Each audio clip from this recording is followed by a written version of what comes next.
ওরহমতুল্লাহি ওয়া বারাকাতুহু। বিসমিল্লাহির রহমানির রহিম। আলহামদুলিল্লাহি রাব্বিল আলামিন ওয়াসসালাতু ওয়াসসালামু আলা সাইয়্যিদিল মুরসালিন নবিয়িনা মুহাম্মদ ওয়া আলা আলিহি ওয়া সাহবিহি আজমাইন। আম্মা বাদ, ফাকাদ ক্বালা আল মুআল্লিফ রাহিমাহুল্লাহু তাআলা বাবু সালাতিল মুসাফিরি ওয়াল মারিদ। আন আয়েশা রাদিয়াল্লাহু আনহা ক্বালাত আউয়ালু মা ফুরিদাতিস সালাতু রাকাতাইন ফাউকিররাত সালাতুস সাফার ওয়া উতিম্মাত সালাতুল হাদার। মুত্তাফাকুন আলাইহি। ওয়ালিল বুখারী সুম্মা হাজারা ফাফুরিদাত আরবাআন ওয়া উকিররাত সালাতুস সাফার আলাল আউয়াল। যাদা আহমদ ইল্লাল মাগরিব ফাইন্নাহা উইতরুন নাহার ওয়া ইল্লাস সুবহা ফাইন্নাহা তাতুলু ফিহাল কিরাআহ।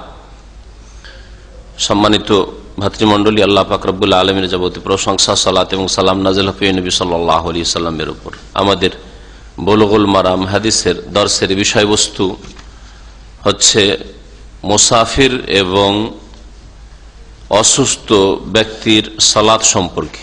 লেখক বলছেন বাবু সালাতিল মুসাফিরি ওয়াল মারিদ। এই অধ্যায় হচ্ছে মুসাফির এবং অসুস্থ ব্যক্তির সালাত সম্পর্কে।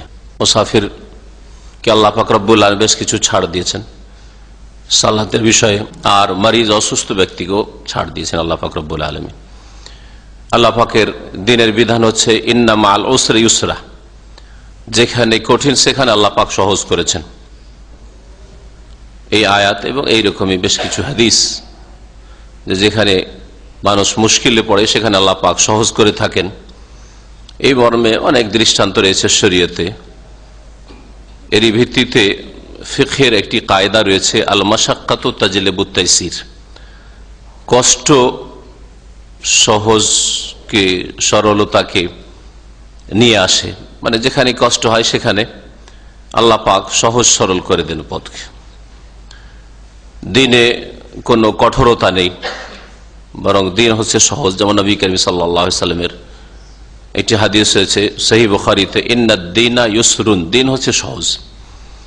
দিনে যেখানে আল্লাহ পাক ছাড় দিয়েছেন সেখানে বাড়াবাড়ি করা নিষিদ্ধ। কেউ যদি বাড়াবাড়ি করে, কঠোরতা অবলম্বন করে দিনের বিষয়ে যা আল্লাহ পাক দেননি, আল্লাহ যদি দিয়ে থাকেন সেটা কঠোরতা নয়, কিন্তু আল্লাহ পাক দেননি অতিরিক্ত কেউ যদি কঠোরতা অবলম্বন করে, তো সেই ব্যক্তি নিজেই হার মানতে বাধ্য হবে, সেই ব্যক্তি ব্যর্থ হবে, কষ্টে পড়বে, ক্ষতিগ্রস্ত হবে। সফর হচ্ছে, মানুষ যতই আরামদায়ক সফরে থাক না কেন, কিন্তু সফর হচ্ছে একটা আযাবের অংশ। যেমন নবী করিম সাল্লাল্লাহু আলাইহি ওয়াসাল্লাম একটা হাদিস রয়েছে, আস-সাফারু কিতআতুম মিনাল আযাব। সফর হচ্ছে আযাবের একটা টুকরো বা অংশ। সুতরাং তোমাদের কারো যখন কাজ শেষ হয়ে যাবে সফরের, তখন যেন বাড়িতে ফিরে আসে। নবী সাল্লাল্লাহু আলাইহি ওয়াসাল্লাম এরকম একটি সহিহ হাদিস রয়েছে। সফরে কষ্ট হয়ে থাকে, সফরে ওইভাবে আপনার আরাম হবে না, বিশ্রাম হবে না, ওইভাবে আপনার নিদ্রা হবে না, এই যেভাবে আপনার বাড়িতে হয়, যেভাবে আপনি বাড়িতে খাওয়া দাওয়া চলাফেরা করেন ফ্রি হয়ে, সেইভাবে সফরে যতই আপনি আরামদায়ক হোটেলে থাকেন আর খাবারের কোনো অভাব না থাকে, কিন্তু সফর। এই জন্য সফরের বেশ কিছু শরীয়তি বিধান রয়েছে। বিশেষ করে সালাত সম্পর্কে যে আলোচনাটা আমাদের সামনে, সেটা হচ্ছে মুসাফিরের নামাজ, সফর অবস্থায় নামাজ। সফর অবস্থায় নামাজের একটি বিধান হচ্ছে, যা আমাদের সামনে আসবে হাদিসগুলিতে, যে 4 রাকাত বিশিষ্ট নামাজকে 2 রাকাত পড়া, যাকে কসর বলা হয়। কসর আল্লাহ পাকেই ছাড় দিয়েছেন। সফরে নামাজের আরেকটি বিধান হচ্ছে 2 ওয়াক্তকে জামা করা, জোহর আসরকে জামা করা, আর মাগরিব এশাকে জামা করার বৈধতা। অসুস্থ ব্যক্তিকে আল্লাহ পাক ছাড় দিয়েছেন, যদি দাঁড়িয়ে নামাজ না পড়তে পারে তাহলে বসে পড়বে, বসে না পারলে শুয়ে পড়বে। এইরকম অসুস্থ ব্যক্তিকে আল্লাহ পাক ছাড় দিয়েছেন নামাজের ক্ষেত্রে, যে অসুস্থ ব্যক্তিও নামাজ 2 ওয়াক্ত জামা করতে পারে, জোহর আসর জামা করে পড়তে পারে। যদি তার জন্য 5 বার মসজিদে গিয়ে নামাজ পড়া কষ্টের কারণ হয়, 5 বার পবিত্রতা অর্জন করা, উযু করা কষ্টের কারণ হয়, তাহলে জোহর আসর জামা করতে পারবে, মাগরিব এশা জামা করতে পারবে। ফজরকে অন্য কোনো সময়ের সাথে জামা করা যাবে না, ফজরের সময় পড়তে হবে। আর এইরকম আসরকে মাগরিবের সাথে জামা করা যাবে না। আসরকে মাগরিবের সাথে জামা করা যাবে না, যেমন এশাকে ফজরের সাথে জামা করা যাবে না। এই জন্য জামার ক্ষেত্রে কি বললাম, যে জোহর আসরকে একত্রিত করা, জামা করা, আর মাগরিব এশাকে জামা করা, বেশ কিছু শ্রেণীর মানুষের জন্য এই জমাকে আল্লাহ পাক 2 ওয়াক্ত একসাথে পড়াকে জায়েজ করেছেন, সকলের জন্য নয়। যে বিষয়গুলি আমাদের এই হাদিসগুলিতে আসবে, আজকে কিছু আসবে আর ইনশাআল্লাহ তাআলা আগামী সপ্তাহে আসবে। সহিহ বুখারীতে রয়েছে ইমরান বিন হুসাইন রাদিয়াল্লাহু তাআলা আনহু থেকে বর্ণিত, তিনি বলছেন যে নবী সাল্লাল্লাহু আলাইহি ওয়াসাল্লাম তাকে বলেছেন, সাল্লি কায়মান, দাঁড়িয়ে তুমি নামাজ পড়ো। ফাইন লাম তাস্তাতি, যদি না পারো তাহলে ফাকায়েদান, বসে পড়ো। ফাইন লাম তাস্তাতি, যদি বসেও না সালাত আদায় করতে পারো, ফাআলা জামবিন, তাহলে শুয়ে একদিকে কাত হয়ে নামাজ আদায় করা, কিবলামুখী হয়ে। এইরকমই অসুস্থ ব্যক্তির জন্য জামাত ওয়াজিব নয়, জামাত ছাড়তে পারে। এই মর্মে ইমাম ইবনুল মুনজির রাহমাতুল্লাহ আলাইহি বলছেন, লা আলামু খিলাফান বাইনা আহলিল ইলমি, উলামায়ে কেরামদের এমন কোন ইখতিলাফ, মতবিরোধ নেই এই বিষয়ে যে আন্নালিল মারিযি আন ইয়াতাখাল্লাফ আনিল জামাত মিন আজালিল মারদ, অসুস্থ ব্যক্তি জামাত থেকে, 5 ওয়াক্ত নামাজের জামাত থেকে, জুমা থেকে, জামাত থেকে পেছনে থাকতে পারে, অর্থাৎ বাড়িতে নামাজ পড়তে পারে। মিন আজালিল মারদ, ব্যাধির কারণে, যদি তার ব্যাধি জামাতে হাজির হতে বাধা সৃষ্টি করে বা কষ্টের কারণ হয় তাহলে। আর এমনিতে সাধারণ ব্যাধি তো প্রায় লোকের রয়েছে আজকাল, তাই না? সাধারণ সর্দি কাশি থাকা, অ্যালার্জি থাকা, আর এইরকমই মাথার ব্যথা থাকা, এগুলি আজকাল অসুখ মনে করা হচ্ছে, যেগুলো এক যুগে আমাদের পূর্বপুরুষদের যুগে, পূর্বপুরুষ অত লম্বা দূরে যেতে হবে না, বাপদাদার যুগে কোনো অসুখই ছিল না। ছিল জ্বরের জন্য আগের লোকেরা কোনো ওষুধ খেত, সর্দি কাশির ওষুধ খেত, হ্যাঁ, কিছু খাবার কন্ট্রোল করতো, ভালো হয়ে যেত। হ্যাঁ, কিন্তু এখন সব কাজে ওষুধ আর ওষুধ, আর সবগুলি অসুখ, আর অসুখও বেড়েছে। এই জন্য অসুস্থ ব্যক্তি যদি অসুস্থতার কারণে জামাতে হাজির না হতে পারে, অথবা দাঁড়িয়ে নামাজ না পড়তে পারে, বসে পড়তে হয়, শুয়ে নামাজ পড়তে হয়, জামাতে যেতে পারলো না, জামাতের 27 গুণ 25 গুণ ছুটলো, তাহলে কি নেকি কমবে? যদি তার বিগত নিয়মিত অভ্যাস থাকে জামাতে নামাজ পড়ার, আর তার মনের একান্ত ইচ্ছা যে সুস্থ থাকলে সে জামাতে হাজির হতো, অসুস্থতার কারণে জামাতে যেতে পারেন না, তাহলে পুরো নেকি পাবে ইনশাআল্লাহ। শুধু এই ক্ষেত্রে না, যদি কারো তাহাজ্জুদ পড়া অভ্যাস থাকে, সালাতুদ দুহা পড়ার অভ্যাস থাকে, অসুস্থতার কারণে তাহাজ্জুদ আদায় করতে পারে না, তাহলে সে নেকি পাবে। রোজা রাখা অভ্যাস ছিল, কিন্তু রোজা রাখতে পারছে না অসুস্থতার কারণে, নিয়মিত তার অভ্যাস ছিল আইয়ামে বীজের রোজা রাখা অথবা সোমবার বৃহস্পতি রোজা রাখা, এই নেকিগুলি পাবে, ইত্যাদি ইত্যাদি। এইরকম যে কোনো সুন্নাত, মুস্তাহাব, নফল ইবাদত বন্দেগীর নিয়মিত তার অভ্যাস ছিল, কিন্তু তার ব্যাধি বা তার সফর বাধা হয়ে দাঁড়িয়েছে, সফরের কারণে বা ব্যাধির কারণে পারছে না আদায় করে, তাহলে তার নেকি কন্টিনিউ হবে ইনশাআল্লাহ তাআলা। এই মর্মে সহিহ বুখারীতে একটি হাদিস রয়েছে, আবু মুসা আশআরী রাদিয়াল্লাহু তাআলা আনহু থেকে বর্ণিত, নবী করিম সাল্লাল্লাহু আলাইহি ওয়াসাল্লাম বলেছেন, ইযা মারিজাল আবদু আও সাফার, কোন বান্দা যদি অসুস্থ হয়ে যায় অথবা সফরে চলে যায়, কুতিবা লাহু মা কানা ইয়ামালু মুকিমান সহিহান, তাহলে তার জন্য লেখা হবে নেকি যেমন সে আমল করত মুকিম অবস্থায়, বাড়িতে থাকা অবস্থায়, সহিহান আর সুস্থ অবস্থায়। আল্লাহ পাকের রহমত কত যে প্রশস্ত, আল্লাহ পাকের কাছে সংকীর্ণতা নেই, আল্লাহ পাকের রহমতের অভাব নেই, শুধু অন্তরের ইখলাসের প্রয়োজন রয়েছে যে আল্লাহ যদি আমাকে তুমি সুস্থ রাখতে, যদি আমি বাড়িতে থাকতাম, যদি আমার অবস্থা আমার সাথ দিত, তাহলে আমি এই ইবাদতগুলি করতাম যা এর আগে করছিলাম, এইভাবে ইবাদত বন্দেগী করতাম যেভাবে এর আগে করছিলাম, তাহলে আল্লাহ পাক রব্বুল আলামিন তাকে ওই রকমই নেকি দান করবেন। আল্লাহ পাক যেন আমাদের প্রত্যেকটি কথায় কাজে ইখলাস দান করে। অসুস্থ ব্যক্তির নামাজ কখন মাফ হয়ে যাবে? কারণ আমাদের সমাজে এই ভুলটা খুব বেশি আছে, একটু অসুস্থ হলে হাসপাতালে ভর্তি হলে নামাজ পড়ে না, একটু অসুস্থ বেশি হয়ে গেলে হুঁশ আছে, নামাজ পড়ে না, আর তারপরে ওই অবস্থায় মারা গেলে তখন বিদাতের আশ্রয় নেয়। এই 1 মাস ধরে নামাজ পড়তে পারিনি, আমার বাপ নামাজ পড়তে পারিনি, মা নামাজ পড়তে পারেনি, আমার এই অমুক পারেনি, তমক পারেনি, 1 মাস নামাজ হয়নি, তো কি করবে? যায় ওই বিদাতীদের কাছে ফতুয়া নিতে, যাদের কাছে কোরআন হাদিসের দলিল নেই, তখন তারা ফতুয়া দেয় যে তোমার বাপের 1 মাস 2 মাস 6 মাসের নামাজ ছুটে গেছে, সুতরাং এক ওয়াক্ত নামাজের এতটা কাফারা, এত টাকা লাগে, একটা ইনকাম সোর্স খুলে দিচ্ছে, সুতরাং এত টাকা, এত হাজার টাকা, এত লাখ টাকা কি দিতে হবে? নামাজের কাফারা দিতে হবে, কাফারা দিতে হবে। এই বিদাতি আমল ব্যাপক আকার ধারণ করেছে আমাদের দেশের মুসলিম সমাজে। তো এই বিষয়টি জেনে রাখা উচিত। এবং অসুস্থ ব্যক্তি যদি বেখেয়াল হয়ে যায় কিন্তু হুঁশ আছে, তাহলে অসুস্থ ব্যক্তির আত্মীয় স্বজন, আপনজন যারা তার আশেপাশে থাকবে, অভিভাবক, তাদের ফরজ দায়িত্ব নামাজের সময় স্মরণ করিয়ে। ওলামাদের ইখতিলাফ রয়েছে যে অসুস্থ ব্যক্তির নামাজ কখন একেবারে মাফ হয়ে যাবে আর আল্লাহ ধরবেন না।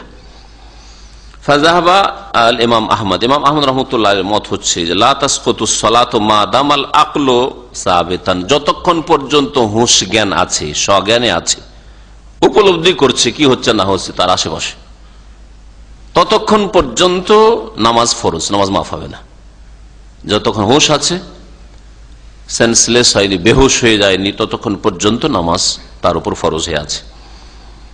যে দাঁড়িয়ে না পারে তাহলে বসে, বসে না পারে শুয়ে, শুয়ে না পারে ইমাম আহমদের নিকটে ইশারায় লিকুদরাতিহি আলাল ইমাই, কারণ যেই ব্যক্তির হুঁশ আছে সে ইশারাতে ইঙ্গিতে নামাজ পড়তে পারবে। বেতারফেহি মা নিয়াতে বেকলবিহি, অন্তরে নিয়ত করে, কারণ অন্তর তার জেগে আছে, বুঝছে, বেহুশ হয়নি, তার মানে অন্তর তার জেগে সজাগ আছে, অন্তরে নিয়ত করবে আর তার চোখের ইশারায় নামাজ আদায় করবে। লে উমেমে আদিল্লাতি উজুবিহা, ইমাম আহমদ বলছেন যেহেতু দিন ইসলামে নামাজ ফরজ এর ব্যাপক দলিল রয়েছে, এক্ষেত্রে কোনো ছাড় নেই। এটা হচ্ছে তার একটি প্রসিদ্ধ মত। আর একটি মত হচ্ছে যে না, যদি শুয়েও না নামাজ পড়তে পারে তখন হুঁশ থাকলেও মাফ হবে, এরকম একটা ফতোয়া রয়েছে কিছু কিছু উলামাদের, তারও একটি মত রয়েছে। বলছেন মাথা আজেজ আল মারিজ আনিল ইমাই রাসিহি, মাথা আর ইশারা করে, মাথা ঝুঁকিয়ে বা ইশারা করে যদি নামাজ না পড়তে বা সাকাতাত আনহু সালাত, তাহলে নামাজ মাফ হয়ে যাবে। ওয়ালা ইয়ালজামুল ইমা বিতারফিহি, এইটি আরেকটি মত যে তার চোখের ইশারা না, মাথা যদি ঝুঁকাইতে না পারে, হেলাতে না পারে, তাহলে চোখের ইশারে নামাজ পড়া ফরজ নেই, মাফ হয়ে যাবে যদিও হুঁশ জ্ঞান থাকে। ওহ মাযহাব আবি হানিফা, এটা হচ্ছে ইমাম আবু হানিফার মাযহাব। তাহলে হুঁশ থাকলেও নামাজ মাফ হইতে পারে কোন সময়? যখন মাথাটাও হিলাতে পারছে না। ইমাম আব্দুর রহমান সাদি, শেখ মোহাম্মদ বিন সালেহ ওসাইমিন রাহিমাহুল্লাহ, তার ওস্তাদ, সৌদি আরবের বিগত আজকে থেকে 40-50 বছর আগের বড় আলেম, তিনি বলছেন আম্মা সালাতুল মারিজ বেতারফিহি ওয়া কলবিহি, যেই ফতোয়াটি রয়েছে কিছু কিছু উলামাদের যে অসুস্থ ব্যক্তি যখন সিরিয়াস অসুস্থ থাকবে তখন তার চোখের ইশারায় আর হৃদয়ে নামাজ পড়বে। অন্তর যেহেতু জাগছে, সচেতন আছে, সুতরাং অন্তরে নিয়ত করবে আর চোখের ইশারায় নামাজ পড়বে। ফালাম ইয়াসবুত বা ফালাম তাসবুত, এর কোনো দলিল পাই না, এর কোনো দলিল নেই। তো এই মশলাটিতে ইখতিলাফ রয়েছে। কেউ কেউ বলেছেন যে নামাজ চোখের ইশারায় হইলেও পড়ে নেওয়া, যতক্ষণ পর্যন্ত হুঁশ জ্ঞান আছে নামাজ পড়ে নেওয়া এবং নামাজের কথা স্মরণ করিয়ে দাও, অন্তরে আর চোখের ইশারায় নামাজ পড়ে নেওয়া, এটা হচ্ছে আহওয়াত, মানে অধিক সতর্কতা। তা নিশ্চিত ফরজ হয়ে আছে বলছেন না, তারা বলছেন যে অধিক সতর্কতা, কারণ এখনো হুঁশ আছে। কারণ নবী সাল্লাল্লাহু আলাইহি ওয়াসাল্লাম আরেকটা হাদিস রয়েছে, রফিআল কালামান সালাস, 3 শ্রেণীর মানুষের উপর থেকে আল্লাহ পাক ফরজ কলম উঠিয়ে নিয়েছেন, মানে মাফ করে দিয়েছেন। কে কে? আনিন নাইমে হাত্তা ইয়াস্তাইকিযা, ঘুমন্ত ব্যক্তি অনিচ্ছাকৃত যদি ঘুমায় আর ঘুমের অবস্থায় যদি ভুল কথা, শিরকি কথা বলে, কুফরি কথা বলে, নাস্তিকতার কথা বলে, কাউকে গালমন্দ করে দেয়, তো সে অপরাধী। ওই রকমই অনিচ্ছাকৃত এমন ঘুম এসে জাগতেই পারেনি, যখনই জাগবে তখনই তার নামাজের রক্ত নবী সাল্লাল্লাহু আলাইহি ওয়াসাল্লাম বলেছে। অনিচ্ছাকৃত, ইচ্ছা করে নাই, ইচ্ছা করে নিয়ত করে শুয়ে যায়, সূর্য ওঠার পরে উঠবো, ওঠার পরে ফজরটা পড়ে ডিউটি চলে যাবো সকাল 7টায়, তা তো আগে থেকে গুনাহগার, সে পাপিষ্ট অন্তর নিয়ে ঘুমিয়েছে, সে গুনাহগার, সে আগে থেকে গুনাহগার সে। কিন্তু না, ইচ্ছা করে ঘুমিয়েছে, ফজরে উঠবো, ফজরে উঠতে পারি, সকাল 8টায় ঘুম ভাঙছে, অনিচ্ছাকৃত। তার যতটা চেষ্টা করার চেষ্টা করেছে, আজকালকার চেষ্টা যেমন অ্যালার্ম লাগিয়ে রাখা, দুনিয়ার কাজের জন্য যেই রকম জাগার চেষ্টা করি ওই রকম দিনের কাজের জন্য ওর চাইতে ভালো ব্যবস্থা রাখা আছে আমি জাগবো ফজরে, কিন্তু জাগতে পারেনি, যে কোনো সময় জাগছে, সূর্য উঠে গেছে, নামাজের রক্ত চলে গেছে অন্য কোনো অক্তের, যে কোনো অক্তে হোক, কোন গুনাহ হবে? কোন গুনাহ হবে না। নবী সাল্লাল্লাহু আলাইহি ওয়াসাল্লাম লা কাফারাতা লাহু ইল্লা যালিকা, এর কোনো কাফারা নেই। কি কাফারা? যখন জেগেছো নামাজ পড়ে নাও। মান নামা আন সালাতিন আও নাসিয়া ফালিয়ুসাল্লিহা ইযা যাকারাহা, কেউ যদি ঘুমিয়ে থেকে যায় অথবা ভুলে গিয়ে থাকে, নামাজ পড়তে ভুলে গেছে কোনো ওয়াক্তের, অথবা নামাজের ঘুমিয়েই থেকে গেছে অনিচ্ছাকৃত, উঠতেই পারেনি, কেউ উঠাবারও হয়নি, জাগাবারও হয়নি, অনিচ্ছাকৃত, ফালিয়ুসাল্লিহা ইযা যাকারা, যখন স্মরণ হবে, যখন ঘুম ভাঙবে তখনই নামাজটা পড়ে নেই। ফাইন্না যালিকা ওয়াক্তুহা, দিন কত সহজ। তাহলে এটাই হচ্ছে নামাজের এর জন্য ওয়াক্ত, আমার জন্য ওয়াক্ত না, আপনার জন্য যারা জেগে আছে তাদের জন্য ওয়াক্ত নয়, কিন্তু সূর্য ওঠার পরে ওর ফজর ওয়াক্ত, ওইটাই তার ওয়াক্ত। যে কোনো ওয়াক্তের ক্ষেত্রে টাইম পার হয়ে গেছে, কিন্তু তারপরে তার ওয়াক্ত ওইটাই, কারণ এই সময় সে জাগতে পেরেছে, এটাই তার ওয়াক্ত। লা কাফারাতা লাহু ইল্লা যালিক, এর ছাড়া আর কোনো তার কাফারা লাগবে না, কোনো গুনাহ নেই। কারণ আল্লাহ পাক বলেছেন তার নবী সাল্লাল্লাহু আলাইহি ওয়াসাল্লাম এই আয়াতটি সূরা তাহার পেশ করে, ওয়াকিমিস সালাতা লিযিকরি, আমার স্মরণের সময় তোমরা সালাত কায়েম করো। যখন স্মরণ হবে, ভুলে গিয়েছিলে নামাজ, যখন স্মরণ হয়েছে বা যখন জাগতে পেরেছো তখনই নামাজ কায়েম করো। আয়েশা রাদিয়াল্লাহু তাআলা আনহা বর্ণনা করছেন, আর তিনি বলছেন আউয়ালু মা ফরিজাতিস সালাতু রাকাতাইন, সর্বপ্রথম সালাত ফরজ করা হয়েছিল 2 রাকাত করে, দুই রাকাত করে নামাজ ফরজ করা হয়েছিল। যোহর 2, আসর 2, মাগরিব 2, হ্যাঁ, বা মাগরিব 3 হইতে পারে, প্রথম দিক সব 2 ছিল, এশা 2, ফজর 2, সব 2 করে ফরজ করা হয়েছিল। কখন? মক্কাতুল মুকাররমায়। মেরাজের রাতে নামাজ ফরজ হইল 50 প্রথম ফরজ করা হইল। আর মেরাজের হাদিস আপনারা জানেন, প্রায় সকলেই জানেন যে 50 থেকে এই কমাতে কমাতে কমাতে 10 করে আর 5 করে যেভাবে কমুক, মুসা আলাইহিস সালামের কাছে আসছেন আসমানি সফরে, আর আবার মুসা আলাইহিস সালাম ফিরিয়ে দিচ্ছেন, যান আপনার উম্মত পারবে না, হালকা করে নিয়ে আসেন আল্লাহ পাকের কাছে। এই ঘুরতে ফিরতে শেষে কততে আসলো? 5ই আসলো। 5 নিয়ে নবী সাল্লাল্লাহু আলাইহি ওয়াসাল্লাম ফিরে আসলেন। মুসা আলাইহিস সালাম আবার বললেন, যাও, এটাও পারবে না তোমার উম্মত, বলছে আমি লজ্জিত হয়ে গেছি, আর যেতে পারবো আল্লাহ পাকের কাছে, কোন মুখ নিয়ে যাবো, আমি আর পারবো না যেতে। আল্লাহ পাক ডাক দিলেন যে কাদামদাইতো ফারিজাতে, আমার ফরজকে সুনির্ধারিত করলাম, এটা আমার চূড়ান্ত সিদ্ধান্ত যে 5 ওয়াক্তই থাকবে, আদায় করতে হবে 5 ওয়াক্ত, ওয়াহিয়া খামসুনা, আর তার সওয়াব নেকি হবে 50। তার 5 ওয়াক্ত যারা পড়ে 5-10-এ 50 ওয়াক্তের নেকি পায়। আলহামদুলিল্লাহ। নামাজেরা বলে আলহামদুলিল্লাহ, আর বেনামাজি আফসুস আক্ষেপ করে মরেন আর সংশোধন করেন। আল্লাহ পাক সংশোধনের তৌফিক দিন, যে 5টা ওয়াক্ত আদায় করলে 50 ওয়াক্তের নেকি পেতেন, আর 5 ওয়াক্ত আদায় করেন না, কুফরের অবস্থায় জীবন যাপন করছেন, জানি না কি যে হাসর হবে, কোথায় যে উঠবেন কি। তো মেরাজ থেকে নবী সাল্লাল্লাহু আলাইহি ওয়াসাল্লাম আসলেন 2 রাকাত করে নামাজ ফরজ করে, তখন 4 রাকাত নামাজ ছিল না, বরং মক্কার পুরো জীবনে 4 রাকাত নামাজ ছিল না, যোহর, আসর বা ইশা, 4 রাকাত নামাজ ছিল না, 2 রাকাত নামাজ ছিল। ফাউকিরাত সালাতুস সাফর, তারপরে সাব্যস্ত রাখা হলো সফরের নামাজ, মানে সফরের নামাজটা ওই 2 রাখা হলো। তাহলে কসর এই অর্থ নাই যে প্রথম থেকে 4 ছিল, তারপরে 4 থেকে 2 কমিয়ে দেওয়া হয়েছে, দিয়ে 2 রাখা হয়েছে, কসর এইরকম নাই। ওই যে প্রথম যুগে 2 করে ফরজ হয়েছিল, যোহর 2 ছিল, আসর 2 ছিল, এশা 2 ছিল, ওই 2টাকে সফরের জন্য সাব্যস্ত রাখা হয়েছে।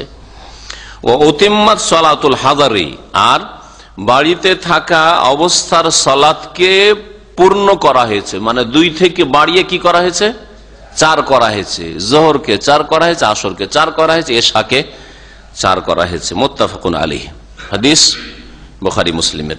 অলিল বুখারী, সহিহ বুখারীতে রয়েছে, এই তো ছিল বুখারী মুসলিমে এই ভাষায়, আর বুখারীতে অন্য আরেক ভাষায় রয়েছে, যাতে অতিরিক্ত আমরা কিছু অর্থ বুঝতে পারি। তা হচ্ছে সুম্মা হাজারা, অতঃপর হিজরত করলেন রাসূলুল্লাহ সাল্লাল্লাহু আলাইহি ওয়াসাল্লাম। তার মানে ওই 2 করেই পড়ছিলেন মক্কায়, তারপরে কি করলেন? হিজরত করলেন। তাহলে এই কথা স্পষ্ট করে যে মক্কায় রাসূলুল্লাহ সাল্লাল্লাহু আলাইহি ওয়াসাল্লাম যোহরের 4 পড়েননি, আসরের 4 পড়েননি, এশার 4 পড়েননি। স্পষ্ট হলো না? সুম্মা হাজারা, তারপর হিজরত করলেন। ফাফরিজাত আরবান, তারপরে 4 করে ফরজ করা হইল। হিজরতের পর মদিনা আসতেই আল্লাহ পাকের হুকুম হইল যে যোহর, আসর, এশা কি করতে হবে? 4 পড়তে হবে। ওকিরাত সালাতুস সাফরে আলাল আউয়াল, আর সফরের সালাতকে নামাজকে সাব্যস্ত রাখা হলো আগের অবস্থায়, অর্থাৎ আগে যে 2-2 ছিল ওই 2-2কে কোথায় রাখা হলো? সফরে। যে তোমরা সফরে থাকলে ওই যে মক্কায় থাকাকালীন 2-2 করে পড়তে ওই রকমই 2-2 পড়বে। জাদ আহমদ, মুসনাদ আহমদে আরো অতিরিক্ত কিছু কথা রয়েছে যা দিয়ে আমরা বেশ কিছু বিষয় জানতে পারি। তা হচ্ছে মাগরিবের বিষয়টি আর ফজরের বিষয়টি। মাগরিবে অনেকেই বিব্রত হয়, যাদের মাসলা মাসাইল জানা নেই, সফরে গেছে হঠাৎ করে মাগরিবে করব কি, এরকম ভুল করেছে। মাদ্রাস বড় লোক মাগরিবে গিয়ে কসর করে ফেলেছে, মাগরিবে 2 পড়ে সালাম হয়েছে, এরকম ঘটনা। তো মাদ্রাসা পড়াদের ভুল হইতে পারে, তো জনসাধারণত ভুল হইতেই পারে যে কসর যখন আছে, জোহরে আসরে কসর, এর সাথে কসর, তো মাগরিবে 3কে 2 পড়েনি, হইতে পারে এরকম। মুসনাদ আহমদের এই হাদিস জানা থাকলে এই ভুলটা হবে না, তাই না? তো মুসনাদ আহমদের হাদিসে কি রয়েছে? ইল্লাল মাগরিব, তবে মাগরিবে কসর চলবে না। কসর যদি কি করা হবে? 1.5 তো সম্ভব নয়, তাহলে 2, তো 2টাই কসর হচ্ছে না। আর কসর কেন মাগরিবে করা হয়নি? 1 কমিয়ে দেওয়া হয়তো 2 রাখা হয়তো, কেন করা হয়নি তার কারণ এখানে বলা হয়েছে। সেটা হচ্ছে ফাইন্না বিতরুন নাহার, মাগরিবের সালাত হচ্ছে দিনের যতগুলি সালাত রয়েছে, ফরজ সুন্নাত যা পড়লেন আপনি, সালাতুদ দুহা যাই পড়লেন আপনি, সবগুলির বেতর হচ্ছে, বেজোড় হচ্ছে মাগরিবের সালাত। আল্লাহ পাক যেহেতু বেজোড়, মানে আল্লাহ একক, হ্যাঁ, আর এক হচ্ছে বেজোড়, জোড় নয়, তাই না? আল্লাহ পাক ইন্নাল্লাহ বিতরুন ইউহিব্বুল বিতরা, নবী সাল্লাল্লাহু আলাইহি ওয়াসাল্লাম আরেকটি হাদিস রয়েছে, আল্লাহ বেজোড়, একক, সুতরাং আল্লাহ পাক বেজোড়কে ভালোবাসেন, পছন্দ করেন। সব ক্ষেত্রে বেজোড়কে আল্লাহ পাক পছন্দ করেন। বেতরের ক্ষেত্রে বেতরের নামাজ আল্লাহর কাছে খুব প্রিয়। এই জন্য নবী সাল্লাল্লাহু আলাইহি ওয়াসাল্লাম বেতরের নামাজ ফরজ ওয়াজিব না হইলেও সুন্নাতে মুআক্কাদ হলো কখনো সফরেও ছাড়েননি, বাড়িতেও ছাড়েননি, হ্যাঁ, বেতর ছাড়েননি। আল্লাহ পাক বেজোড় পছন্দ করেন খাওয়া দাওয়ার ক্ষেত্র। খেজুর খেলে 7টা খান, নয় 5টা খান, 3টা খান, বেজোড় করে খান, হ্যাঁ, এইরকমই কোন ফলমূল খান, বেজোড় করার চেষ্টা করেন, বেতর আল্লাহ পাক পছন্দ করেন। তো সারাদিন যতগুলি নামাজ পড়লেন, মাগরিবটা কে দিনের নামাজের অন্তর্ভুক্ত করে, যদিও সূর্য ডুবার পরে নামাজটা আদায় হয়, কিন্তু এটা কি বলা হয়েছে? দিনের বেতর, দিনের সর্বশেষ নামাজ, দিনের বেতর। সারাদিন যত নামাজ হইল, শেষখানে মাগরিবে 3 পড়ে নিয়ে কি করা হলো? দিনের সবগুলি নামাজকে কি করে দেওয়া হলো? বেতর বানিয়ে দেওয়া হলো, মানে বেজোড় বানিয়ে দেওয়া হলো। জোড়া জোড়া পড়তে পড়তে শেষে 3 মাগরিবের পড়ে বিতির করে দেয়, বিতরুন নাহার। আর বিতরুল লাইল, রাতের বেতর হচ্ছে বেতরের নামাজ, যেটাকে আমরা বিতরের নামাজ বলছি, হ্যাঁ। আউতিরু ইয়া আহলাল কোরআন, তোমরা বেতরের নামাজ পড়ো বা তাহাজ্জুদ পড়ো। এখানে বেতর মানে তাহাজ্জুদ সহ বিতর বলা হয়েছে, যে হে কোরআনের হাফেজরা, কোরআনের আলেমরা, জ্ঞানীরা, তোমরা বেতরের নামাজ পড়ো, মানে তাহাজ্জুদ সহ তোমরা বেতরের নামাজ পড়ো। ফাইনাল্লাহ বিতরুন ইউহিব্বুল বিতরা, আল্লাহ বেজোড় এবং বেতর সালাতকে খুব পছন্দ করেন। রাতের যতগুলি নামাজ পড়লেন, এখন মাগরিবের পর থেকে শুরু করে যত নামাজ পড়লেন আপনি, এশার নামাজ পড়েন, সুন্নাত পড়েন, তাহাজ্জুদ পড়েন, সারা রাতে আপনি বেশি সংখ্যাও নামাজ পড়তে পারেন, নফল নামাজ পড়েন, সব শেষে ফজরের আজানের আগে পর্যন্ত আপনাকে সময় দেওয়া হয়েছে যে সব শেষ নামাজটা বেতর করিও। ইজআলু আখিরা সালাতিকুম বিল্লাইলি বিতরান, তোমাদের রাতের সর্বশেষ নামাজ করিও কোন নামাজটিকে? বেতর নামাজকে। এই জন্য উত্তম, ফরজ নয়, ওয়াজিব নয়, উত্তম হচ্ছে যারা তাহাজ্জুদ পড়তে ইচ্ছুক, রাত্রে কিছু নফল নামাজ পড়বো, তাহাজ্জুদ পড়বো, এই ইচ্ছা নিয়ে ঘুমাচ্ছেন, তাদের জন্য আফজাল, উত্তম হচ্ছে যে বেতরটাকে রেখে দিন, এশার সাথে বেতর পড়িয়েন না। আর তারপরে রাত্রে জেগে যতগুলি নামাজ পড়বেন পড়ে নেন, অথবা অনেকে যে রাত 12টা পর্যন্ত ডিউটি করছেন আর জাগবেন না, রাত 12টায় ঘরে গেলেন, তারপরে ফ্রেশ হলেন, উজু করলেন, তারপরে বিছানায় যাওয়ার আগেই আপনি নামাজ পড়া শুরু করলেন, তাহাজ্জুদ যা পড়লেন 4 রাকাত, 6 রাকাত, 8 রাকাত, 10 রাকাত যা পড়লেন, আপনি পড়ার পরে শেষখানে 1 রাকাত কমপক্ষে পড়ে বেতর বানিয়ে দেন। ইজআলু আখিরা সালাতিকুম বিল্লাইলি, রাতের শেষ নামাজ বানাও তোমাদের, হ্যাঁ, কোন নামাজকে? বেতরকে। বেতর হচ্ছে বিতরুল লাইল, আর মাগরিব হচ্ছে বিতরুন নাহার। ওয়া ইল্লা সুবহ, আর ফজর নামাজ, ফজর নামাজে কেন কসর নেই? ফজর নামাজে কসর করে দিলে 1 রাকাত হয়ে যেত, আর 1 রাকাত নামাজ সাধারণত এই বেতর ছাড়া আর অন্য কোনো 1 রাকাত নামাজ নেই। তো এই জন্য ফজরেও কসর নেই। আর ফজরে এই জন্য কসর নেই বা ফজরে 4 করা হয়নি, এক তো কসর নেই আর ফজরকে 4 করা হয়নি, 2 রাকাত করা হয়েছে, 2 রাকাতই রাখা হয়েছে। কেন? ফাইন্নাহা তাতুলু ফিহাল কিরাত, 2 রাকাত হলেও তাতে কিরাত বা তেলাওয়াত লম্বা হয়ে থাকে, দীর্ঘ হয়ে থাকে। সুন্নাত হচ্ছে ফজরে দীর্ঘ তেলাওয়াত করা, লম্বা তেলাওয়াত করা। নবী করিম সাল্লাল্লাহু আলাইহি ওয়াসাল্লাম তার ফজরের সালাতে 60 থেকে 100 আয়াত পর্যন্ত তেলাওয়াত করতেন। তাহলে ফজরের 2 রাকাত হলেও অন্যান্য নামাজের 4 রাকাতের বেশি সময় ওতে লাগে, এই জন্য সেটাকে 4 করা হয়নি। মক্কা থেকে মদিনা এসে জোহর তো 4 করে দেওয়া হয়েছে, আসর 4 করা হয়েছে, এশা 4 করা হয়েছে, কিন্তু ফজরকে 2 রাখা হয়েছে। ফরজ আর ওয়াজিবে পার্থক্য আছে কিনা এই সংশয় আমাদের দেশের মানুষের খুব বেশি হয়। কারণ প্রচলিত হানাফি মযহাব আমাদের দেশে রয়েছে, আর হানাফি মযহাবের অনুসারীরা বা মুকাল্লিদরাই সংখ্যাগরিষ্ঠ, যার ফলে তারা তো ওয়াজিব ফরজে পার্থক্য করে। এখানে গিয়ে অনেকে বিব্রত হয় যে ফরজ ওয়াজিবে পার্থক্য আছে না নেই, আর পার্থক্য থাকলে কি বা পার্থক্য, যারা পার্থক্য করে তাদের কাছে কি পার্থক্য রয়েছে এটা অনেকের কাছে স্পষ্ট নয়। এই জন্য এই বিষয়টি শুনে নেন। ভাষ্যকার বলছেন যে ফরজ কাকে বলে? আল ফারযু ফিশ শারআ, এই হাদিসে ফরজ শব্দটি ব্যবহার হয়েছে, তাই না? আউয়ালা মা ফরিজাতিস সালাতু রাকাতাইন, সর্বপ্রথম সালাত ফরজ হয়েছে 2 রাকাত করে, এই যে ফারাজা শব্দটি ব্যবহার হয়েছে। ফরজ কাকে বলা হয়? হুয়া মা উমিরা বিহি আলা ওয়াজহিল ইলজামি বিহি, যেটা বাধ্যতামূলক নির্দেশ দেওয়া হয়েছে, এই কাজটা করতেই হবে, আবশ্যক করে নির্দেশ দেওয়া হয়েছে, এমন কোন কাজকে কি বলা হয়? ফরজ বলা হয়। তারপর ভাষ্যকার বলছেন ওয়াহুয়া আল ওয়াজিব মুতারাদিফান, ফরজ আর ওয়াজিব দুটো হচ্ছে প্রতিশব্দ। প্রতিশব্দ কাকে বলে? শব্দ কয়টা? 2, ফরজ ওয়াজিব, আর অর্থ হচ্ছে একই, যেটা আবশ্যক করণীয়, যা করা আল্লাহ পাক আবশ্যক করেছেন সেটা হচ্ছে ফরজ, সেটা হচ্ছে ওয়াজিব। তাহলে সংজ্ঞার দিক থেকে দুটো সংজ্ঞা একই বা অর্থ একই। এর বিপরীত আরবি ভাষায় রয়েছে যে এর বিপরীত হচ্ছে কি? শব্দ একটি, অর্থ একাধিক। এটা ছিল শব্দ 2টি আর অর্থ একটি, তাই না? আর একটা হচ্ছে শব্দ একটি আর অর্থ 2টি বা তারও বেশি। সালাত মানে নামাজ, সালাত মানে দোয়া, সালাত মানে নামাজ, আর সালাত মানে আল্লাহুম্মা সাল্লি আলা মুহাম্মদ মানে কি? সালাত মানে এখানে নামাজ কি? রহমত, দোয়া। আপনি আল্লাহ পাকের কাছে দোয়া করছেন, আল্লাহ রহমত, সালাত মানে রহমত, সালাত মানে দোয়া, সালাত মানে নামাজ। এইরকমই অনেক শব্দ রয়েছে বিভিন্ন ভাষাতে, যে একটা শব্দের একাধিক অর্থ রয়েছে। আজকে কোরআনে তাফসীরে যা ছিল ফুলক মানে ওয়া আলাইহা ওয়া আলাল ফুলকে তুহমাল, ফুলক মানে কি? নৌযান, পানি জাহাজ বা নৌকা। আর সাফিনা, সাফিনা মানে জারিয়া, জারিয়া হামাল্লাকুম ফিল জারিয়া, আল্লাহ আর আয়াতে বলেছেন, ওটাও জলজাহাজ, পানি জাহাজ। দেখেন, তাহলে শব্দ 3টা, অর্থ হচ্ছে ফরজ আর ওয়াজিব তাহলে মুতারাদিফ, ওয়া হুয়া মাযহাবুল ইমাম আহমদ ওয়া গায়রুহু। সমস্ত আইম্মা কেরাম, বরং 3 ইমাম, ইমাম আহমদ, শাফি, মালিক, তারা মুহাদ্দিসিন কেরাম, তারা ফরজ ওয়াজিব একই জিনিস। ওয়া যাহাবাল হানফিয়াতু ইলা আন্নাল ফারযা, হানফি মাযহাবী ফরজ আর ওয়াজিবে পার্থক্য করেছে। তারা কি পার্থক্যটা করেছেন?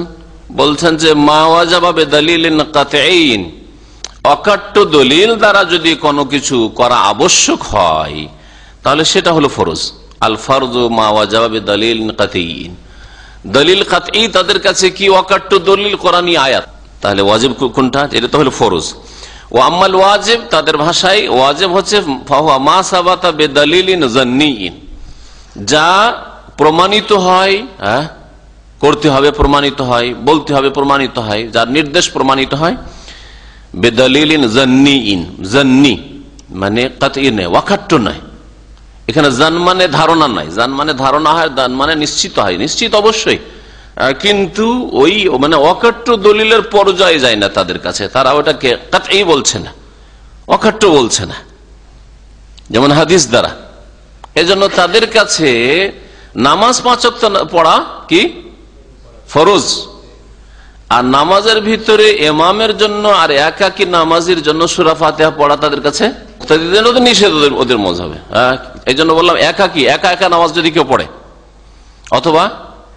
ইমামতি করে, তো ইমামের জন্য তাদের মাযহাবে সূরা ফাতিহা পড়া কি ওয়াজিব, তাদের কাছে ফরজ নয়। তার ওয়াজিব যদি ছেড়ে দেয়, বলছে ওয়াজিব ছেড়ে দেয়, তাহলে সে অসম্পূর্ণ নামাজ হলো, কিন্তু তাদের কাছে নামাজ হয়ে যাবে। তাহলে কি ফরজ তাদের কাছে? তার ইমামের জন্য অথবা একাকি একজন একা একা নামাজ পড়েছে, তার জন্য কি ফরজ নামাজের ভিতরে? বলছে ফরজ হচ্ছে ফাকরাউ মা তায়াসসারা মিনাল কোরআন, যা সহজ হয় তাই পড়ে নাও। এই জন্য তাদের মাযহাবে কোন একটা লোক সূরা ফাতিহা না পড়ে যদি আউযু বিল্লাহি মিনাশ শাইতানির বিসমিল্লাহির রহমানির রহিম, আল্লাহ আর রহমান আল্লামাল কোরআন খালাকাল ইনসান, আল্লাহু আকবার, নামাজ হয়ে যাবে তাদের কাছে। এইরকমই যদি কেউ কুল হু আল্লাহু আহাদ আল্লাহুস সামাদ লাম ইয়ালিদ ওয়া লাম ইউলাদ, তিনটা আয়াত, তারা বলছে যে ছোট আয়াত হলে তিনটা আয়াত, আর বড় হলে একটি যথেষ্ট। হ্যাঁ, তো এইটাকে তারা ফরজ বলছে। এই যে ফরজ ওয়াজিবে তাদের কাছে পার্থক্য, কিন্তু ইকাতি আর জান্নির এই সব ভাগ কোরআন এবং হাদিসে না, এগুলি হচ্ছে ফুকাহায়ে কেরামদের কিছু পরিভাষা। আর অনেক সময় জনসাধারণের জন্য এগুলি বোধগম্য নয়, যার ফলে অধিকাংশ আইম্মাইকারা বলছেন যে যেটাই ফরজ সেটাই হচ্ছে ওয়াজিব। আর অনেকে বাংলায় অনুবাদ করতে গিয়ে আজকাল নতুন নতুন অনুবাদকরা রোজা ওয়াজিব যেমন লিখে ফেলেছে, আর পড়ছে বইটা একজন হানাফি ভাই বা হানাফি পরিবেশে মানুষ, আর এই রোজাকে ওয়াজিব বলছে। জি কে দেখো দেখো, রোজাকে ওয়াজিব, রোজা ফরজ, আমরা এতদিন জানি রোজাকে ওয়াজিব বলছো। এইরকম বিভ্রান্তির শিকার হচ্ছে। এই জন্য অনুবাদককে একটু হুঁশ জ্ঞানওয়ালা হইতে হবে, চালাক চতুর হইতে হবে। হাদ্দিসিন নাস আলা কদরি উকুলিহি, মানুষের জ্ঞান যতটা কবুল করে ততটা বয়ান করো, আর সেই রকম অনুপাতে বয়ান করো। আমাদের দেশের মানুষ বাংলায় ওয়াজিব আর ফরজে পার্থক্য বুঝে অধিকাংশ লোক। সুতরাং যদি আরবিতে লেখা থাকে যে আসসাম ওয়াজিবুন বিল কিতাব ওয়াস সুন্নাহ ওয়াল ইজমা ইত্যাদি, কোরআন হাদিস দ্বারা ইজমা দ্বারা রোজা ওয়াজিব লেখা আছে, আপনি তরজমা করতে গিয়ে ফরজ তরজমা করেন, কারণ বাংলাতে ওইটাকে ফরজই বলতে হবে, না হলে বিভ্রান্তির শিকার হবে। এই জন্য ফরজের পরে স্থান হচ্ছে সুন্নাতে মুআক্কাদা। বেতর নামাজ, এই জন্য হানাফি মাযহাবে ওয়াজিব, ফরজ নাই ওদের কাছে, ওয়াজিব। কেন? হাদিস দ্বারা যেহেতু ওর গুরুত্ব খুব বোঝা যাচ্ছে, সেই জন্য আমার ওয়াজিব বলবো এটাকে। দলিল জান্নি, দলিল কাতঈ নাই তাদের কাছে, জান্নি, সেই জন্য এটাকে ওয়াজিব বলবো। বাকি আইম্মায়ে কেরামরা বলছেন না, এটা হচ্ছে সুন্নাতে মুআক্কাদা। আর সুন্নাতে মুআক্কাদা মানে যার তাগিদ করা আছে, হ্যাঁ তাগিদ আছে, কিন্তু সেটা এমন নয় যে কবিরা গুনাহ হয়ে যাবে। তবে যদি অবহেলা করে ছাড়ে আর ইচ্ছাকৃত ছাড়ে বেতর, তাহলে গুনাহগার হবে। আর সেটা সাগীরা হইলেও সেটা যদি কন্টিনিউ হইতে থাকে, হ্যাঁ, তাহলে সেটা কবিরাতে পৌঁছিতে পারে, কারণ বারবার করে সাগীরা গুনাহ করাও কাবিরাতে পরিণত হয়। কসর করা সফরে, এই একটি মাসলা যা অনেকেই খুব জিজ্ঞেস করে, কসর করা ওয়াজিব না কসর করা সুন্নাত? হ্যাঁ, সুন্নাত। সুন্নাত, তাহলে এত পেরেশান হওয়ার কি আছে? যদি সুন্নতি হয় তাহলে এত পেরেশান হওয়ার কি আছে? যেমন অনেকে, হ্যাঁ এত আমি দূরত্বে চলে গেছিলাম, তো ওখানে গিয়ে আবার পুরা নামাজ পড়ে নিয়েছি, গুনাহ তো হয়ে যায়নি, কি করব না করব, বা কি করলাম না করলাম, না পেরেশান হওয়ার তাহলে কিছু নাই। তাহলে বোঝা যাচ্ছে আমাদের দেশের মানুষের পেরেশান হয়ে যায় যে এইটা সফর ধরবো না, সফর ধরবো না, সফর কসর করবো না, পুরা নামাজ পড়বো, আমি কসরের জায়গায় গিয়ে পুরা নামাজ পড়ে নিয়েছি, তাহলে কি অপরাধ করে দিয়েছি? কেন? তার মানে মগজে ঢুকে আছে যে কসর করা ওয়াজিব। হ্যাঁ, এইরকম বিষয়টা আছে। কিছু মযহাব যে প্রচলিত মযহাব দেশে, তাতে তারা ওয়াজিব বলেছেন। তো এই বিষয়টাও জেনে নেন যে কসর করার হুকুম শরীয়তে কি। সফরে কসর করা ওয়াজিব বলেছে হানাফি মযহাব এবং জাহিরি মযহাবে। জাহিরি মযহাব, দাউদ জাহিরির একটা মযহাব ছিল, পঞ্চম মযহাব। তারও ছিল, একজন ইমাম ছিলেন ইমাম দাউদ জাহিরি, আর তাদের বড় একজন মুহাদ্দিস বা ইমাম ছিলেন তার সাথে, বা মানে তার মযহাবের ইমাম ইবনে হাজম, যার কিতাব রয়েছে ফিকহের, বড় মুহাল্লা নামক কয়েক খণ্ডে কিতাব রয়েছে ফিকহের। তো এই জাহিরি মযহাব বেশ কিছু ভুলভ্রান্তি মযহাবে ছিল, আর প্রত্যেকটি মযহাবে ইউখাজ ওয়া ইউরাদ, নিতে হবে কোরআন এবং হাদিসের সমর্থন পেলে। আর কোরআন হাদিসের সমর্থন না থাকলে যেই মযহাবের মাসলা দলিলের দিক থেকে মজবুত, সে মাসলাটাই নিতে হবে, কারণ আমাদের উদ্দেশ্য হচ্ছে রাসূলুল্লাহ সাল্লাল্লাহু আলাইহি ওয়াসাল্লামকে অনুসরণ করা। তো জাহেরি আর হানফি মযহাবে কসর করা ওয়াজিব। তার মানে কেউ যদি কসরের জায়গাতে গিয়ে সফরে গিয়ে পুরা নামাজ পড়ে তাহলে গুনাহগার হবে তাদের কাছে। ইমাম আহমদ থেকে একটি বর্ণনা রয়েছে যে কেউ যদি সফরে গিয়ে কসর করতে হইতো তাকে, সে যদি 4 রাকাত নামাজ পড়ে তো তার নামাজ হবে কি হবে না? তাকে একবার জিজ্ঞাসা করলে তিনি উত্তর দেননি, নীরব থেকেছেন, মানে তিনি দ্বিধাগ্রস্ত ছিলেন। এত বড় বড় ইমাম যদি কোনো ফতোয়া দিতে গিয়ে দ্বিধাগ্রস্ত হন, তাহলে সাধারণ মানুষদের এত ফতোয়াতে তাড়াহুড়া করা অথবা এত সাহস দেখানো আর যখন তখন ফতোয়া দেওয়া, এইগুলো কিন্তু আমাদের জন্য খুব মারাত্মক। ইমাম আহমদ রহমতুল্লাহ আলাইহি বা অন্যান্য ইমাম শাফি অন্যদের কাছে কসর হচ্ছে সুন্নাত, কিন্তু সুন্নাতে মুআক্কাদা। সুন্নাতে মুআক্কাদা যখন, তাহলে কসরটাই করা বাঞ্ছনীয়, উচিত। যদি কেউ কসর না করে, ওয়াইজা তাআক্কাদা ইস্তিহবাবহু, যখন সুন্নাতে মুআক্কাদাই করে হাতারকু, তাহলে কেউ কসরের সুযোগ পাওয়া সত্ত্বেও, অর্থাৎ মুসাফির হওয়া সত্ত্বেও যদি কসর না করে, তাহলে সেটা অপছন্দনীয় কাজ করলো, উত্তমের খেলাফ করলো। অর্থাৎ 4 রাকাত না পড়ে 2 রাকাত পড়লেই তার জন্য বেশি নেকি ছিল, বেশি ফজিলত ছিল। আল্লাহ পাক রব্বুল আলামিন কোরআনে কারীমে এমন ভাষায় বলেছেন তাতে ওয়াজিব প্রমাণিত হয় না, হ্যাঁ, আর যে ওয়াজিব না এ কথা প্রমাণ হয়। আল্লাহ বলছেন যে ওয়াইযা যারাবতুম ফিল আরদে, যখন তোমরা পৃথিবীতে সফর করবে, ফালাইসা আলাইকুম জুনাহুন, তোমাদের কোনো গুনাহ হবে না। কিসে গুনাহ হবে না? আন তাকসুরু মিনাস সালাত, যে তোমরা যদি সালাতে কসর করো। সূরা নিসার আয়াত নম্বর 101। তো নামাজে কসর করলে তোমাদের গুনাহ হবে না, অর্থাৎ 4 রাকাত বিশিষ্ট নামাজকে যদি তোমরা 2 পড়ো, তাতে যে কম করলে এতে গুনাহ হবে না, কম করাই গুনাহ হবে না, কিন্তু কম করতেই হবে। কম করলে বেশি নেকি পাবো না, বেশি করলে ওই 4 পড়লে নেকি পাবো, এই ক্ষেত্রে আয়াত নীরব, আয়াতে কিছু বলা হয়। ঠিক ওই রকমই যেমন আল্লাহ বলেছেন যে ফামান হাজ্জাল বাইতা আও ইতামারা ফালা জুনাহা আলাইহি আন ইয়াতাওয়াফা বিহিমা, যেই ব্যক্তি হজ করবে অথবা উমরা করবে, ফালা জুনাহা, তার কোনো গুনাহ হবে না। কি করলে গুনাহ হবে না? আন ইয়াতাওয়াফা বিহিমা, সাফা মারওয়ার, ইন্নাস সাফা ওয়াল মারওয়াতা মিন শাআইরিল্লাহ। তার আগের আয়াতে আল্লাহ পাক সাফা মারওয়া আল্লাহ পাকের নিদর্শন সমূহের অন্তর্ভুক্ত বলার পরে বলছেন ফামান হাজ্জাল বাইতা আও ইতামারা, সুতরাং যে হজে যাবে অথবা উমরায় যাবে, ফালা জুনাহ, তার কোনো গুনাহ হবে না যদি এই দুটো পাহাড়ের মাঝখানে কি করে? সাই করে। তাওয়াফ মানে এখানে প্রদক্ষিণ করা, মানে সাই করে যদি। তো এতে এই আয়াত দ্বারা আপনি সাফা মারওয়ার সাইকে কি বলতে পারবেন না? ফরজ অজেও বলতে পারবেন না, রুকুন বা অজেও বলতে পারবেন না। এতে হুকুম বলা হয়নি, কি বলা হয়েছে? যদি কেউ তওয়াফ করে তাহলে গুনাহ হবে না, তওয়াফ করে তাহলে গুনাহ হবে না। কেমন কথা বলা হলো? কোরআনে এইরকম কথা কি বলা হয়েছে যার কোনো ফায়দা নেই? অবশ্যই ফায়দা আছে, ওটা আর একটা বিষয়। কি বলতে পারেন কেন এরকম বলা হলো? হ্যাঁ, জাহিলিয়াতের জায়গায় 2টা মূর্তি রাখা ছিল, যেহেতু আরো মুশরিকরা মূর্তি রেখে তওয়াফ করতো, হজ করতো, আর মূর্তির মাঝখানে 2 মূর্তির মাঝখানে তওয়াফ করতো, আসাফ আর নাইলা। ওদের সম্পর্কে প্রসিদ্ধ আছে যে এক পুরুষ আর এক মহিলা ছিল প্রাচীন যুগে, যারা 2 জনে জেনার অপরাধ করেছিল, আর জেনার অপরাধে আল্লাহর আযাব পানিশমেন্ট হয়েছিল যে ওদেরকে আল্লাহ পাথর বানিয়ে দিয়েছে। এগুলি কিসসা তাদের। যদি এই কিসসারই ভিত্তিতে হয়, তো জেনা করলো আবার উপাস্য হয়ে গেল, পূজনীয় হয়ে গেল, আশ্চর্য পূজা। এইরকমই ধর্ম তৈরি হয়েছে। হিন্দুদের ওই ধর্মের কিসসা কাহিনী ওইরকম আছে। একটা উর্দুতে কিতাব লেখা হয়েছে, যেটা ভারতে ব্যান্ড করা আছে, পাকিস্তান থেকে ছাপছে বইটা, তোহফাতুল হিন্দ। কিতাবের নাম হচ্ছে তোহফাতুল হিন্দ, মানে ভারতের গিফট, ভারতের তোহফা। তাতে এমন এমন তাদের দেবদেবীর কিসসা কাহিনী লিখেছে যে দায়ীদেরকে কিছু পড়া উচিত। এই কৃষ্ণ যে তাদের দেব, সে কিছু মহিলারা কাপড় টাপড় খুলে পুকুরে নেমেছে গোসল করার জন্য, সবগুলি কাপড় শাড়ি নিয়েও গাছের উপরে উঠে গেছে, গাছের উঠে গেছে। হ্যাঁ, বলছে কাপড় দাও, কাপড় দাও, কাপড় দাও। না না, কাপড় দেবো না, তোমরা সব উঠে এসো, উলঙ্গে উঠে এসো। এখন উলঙ্গে উঠে আসবে, কেমন করে উলঙ্গে উঠে আসবে? এইরকম করে একটু জড়ো সড়ে উঠে আসছে, ওখান থেকে তাদের এই প্রণাম শুরু হল। এইভাবে উঠে এসে তার কাছ থেকে কাপড় নেই, দেবতা হয়ে গেল।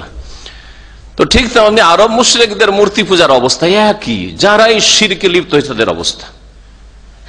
হ্যাঁ, ভারত মহাদেশের মুসলিম যারা কবর মাজার পূজা করে, তাদের ন্যাংটা পীরের পূজার অবস্থা ওইরকমই। পীর ভণ্ড, বদমাইশি করতো, লুচ্চামি করতো, নামাজ পড়তো না, গাঁজা খেত, মরে গেলে সে ওলিউল্লাহ হয়ে গেছে, আর তাতে পূজা শুরু হয়ে গেছে। আউযুবিল্লাহ। শিরকের ধর্মটা ঠিক অধিকাংশ ক্ষেত্রে এইরকম।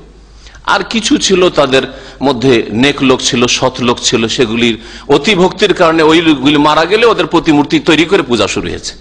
সৎ লোকদেরও পূজা শুরু হয়েছে, এমনকি অসৎ লোকদেরও পূজা শুরু হয়েছে, মূর্তির আকারে হোক অথবা কবরের আকারে, মাজারের আকারে হোক। এইভাবে শিরক মানব জাতির মাঝে ছড়িয়েছে। আল্লাহ পাক কেন বললেন যে সাফা মারার মাঝখানে কেউ যদি সাই করে তো কোনো গুনাহ হবে না? দ্বিধাদ্বন্দ্ব ছিল ইসলাম আসার পরে, আরে আমার ইসলাম কবুল করেছি, আর যে জায়গায় কাফর মুশরিকের ওই দেব দেবীর জন্য তো সাই করতো, আমরা করবো আবার? না না, গুনাহ হবে, গুনাহ হয়ে যাবে। আল্লাহ বলছেন ফালা জুনাহ আলাইকুম, গুনাহ হবে না। সেই মূর্তি নিশ্চিহ্ন করে দেওয়া হয়েছে, আর মূর্তির নিয়তে আর ওই সাই হচ্ছে না যে জাহিলিয়াতের যুগের মুশরিকেরা করতো। তোমরা ইব্রাহিমী সুন্নতকে, হাজারের সুন্নতকে, ইব্রাহিমের স্ত্রী হাজার আলাইহিস সালাম ইসমাইলের মায়ের সুন্নতকে জীবিত করার জন্য এখানে সাই করছো। ফালা জুনাহ আলাইহিম ইয়াতাওয়াফু বিহিমা, কথা বাইরে চলে গেছে। এই কথাটা বোঝানোর জন্য যে এই আয়াত যে সফরে কসরের আয়াত রয়েছে, এতে কসর করা যে সফরে ওয়াজিব এটাও প্রমাণিত হয় না, আর ওয়াজিব নয় এর বিপরীতটা ওটাও প্রমাণিত হয় না। বিভিন্ন হাদিস দ্বারা কিছু ওলামারা বলেছেন যে ওয়াজিব, কিছু ওলামারা বলেছেন যে সুন্নাতে মুআক্কাদা, আর সুন্নাতে মুআক্কাদাটাই ঠিক। যদি ওয়াজিব হইতো তাহলে উসমান রাদিয়াল্লাহু তাআলা আনহুর মতো খলিফায়ে রাশিদ, তৃতীয় খলিফা, মেনাতে এসে পুরো নামাজ পড়তেন না। তার প্রথম যুগে কসর করতেন, আর তারপরে শেষ জামানায় কয়েক বছরের খেলাফত চলার পরে তিনি তার ইজতিহাদ হলো যে মেনাতে আমি সফরে থাকলেও মেনাতে সকল হাজিদেরকে নিয়ে কি করব, পুরা নামাজ পড়ে ইতমাম করো, পুরা নামাজ পড়ো, পুরা নামাজ পড়া শুরু করেছিলেন। কেন এই কাজটা করলেন? জেনে শুনে কি রাসূলুল্লাহ সুন্নতের বিরোধিতা করেছেন? ওলামারা তার জন্য একটা রাস্তা বের করেছেন, জবাব দিয়েছেন। সেটা হচ্ছে যে তিনি চিন্তা করলেন যে জাহেল মূর্খ লোকেরা হজে আসছে, বেদুইন যাযাবর গুলি আসছে, এরা দিন সম্পর্কে কোনো জ্ঞান রাখে না, আর হজে লাখ লাখ লোক আসছে। এইভাবে সব লোককে বিষয়গুলি বোঝানো মুশকিল। ওরা দেখবে চোখে যে 2 রাকাত করে নামাজ হচ্ছে, চলে যাবে সেই আবার ওই মরুভূমিতে গিয়ে গরু ছাগল নিয়ে আর ওই উট নিয়ে তারা বসবাস করবে। এই হচ্ছে যাযাবরদের জিন্দেগি। ওরা 2 রাকাত ভাববে যে 2 রাকাত খলিফার সাথে নামাজ পড়ে এসছে মেনাতে, সুতরাং জোহর মনে হয় 2 রাকাত সারা বছর, আসর 2 রাকাত, এশা 2 রাকাত। এইভাবে গুমরাহ না হয়ে যায় এই ভয়ে তিনি পুরা নামাজ পড়া শুরু করেছিলেন। তার ইজতিহাদ ভুল করেছে, আর সাহাবায়ে কেরামরা তার প্রতিবাদ করেছেন কিন্তু বিরোধিতা করেননি। এতে বোঝা যায় যে এইরকম ভুলের ক্ষেত্রে খলিফার, শাসকের বিরোধিতা করলে যদি ফিতনার আশঙ্কা থাকে, ফাসাদের আশঙ্কা থাকে, কলহ বিবাদের আশঙ্কা থাকে, তাহলে বিরোধিতা খোলাখুলি করতে হবে না। উপদেশদের বুঝান, লিখিত হোক অথবা মৌখিক হোক, কিন্তু রাস্তাঘাটে নেমে যদি সাহাবা আব্দুল্লাহ মাসউদ রাদিয়াল্লাহু তাআলা খুব বিরোধিতা করেছেন উসমান রাদিয়াল্লাহু, কিন্তু তারপর তাকে বলা হয়েছে খোলাখুলি, তাহলে মাঠে গিয়ে বলেন বক্তব্যে যে উসমান রাদিয়াল্লাহু তাআলা সুন্নতের খেলাফ কাজ করছে, আমি পুরা নামাজ পড়বো না। না, বলছেন আমিও পুরা নামাজ পড়বো, যদিও তার এই ফতোয়াতে আমি বিরোধিতা করি। এটা হচ্ছে খলিফার আনুগত্য।